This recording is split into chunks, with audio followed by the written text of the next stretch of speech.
The strike price, also known as the exercise price, is the predetermined price at which the buyer of an option can buy, in the case of a call option, or sell, in the case of a put option, the underlying asset, such as a stock. This price is set at the time the option contract is created and remains fixed throughout the life of the option.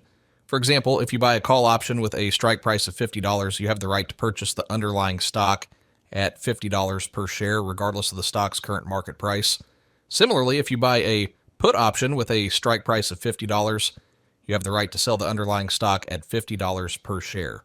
The strike price is a critical component in determining the value and potential profitability of an options contract.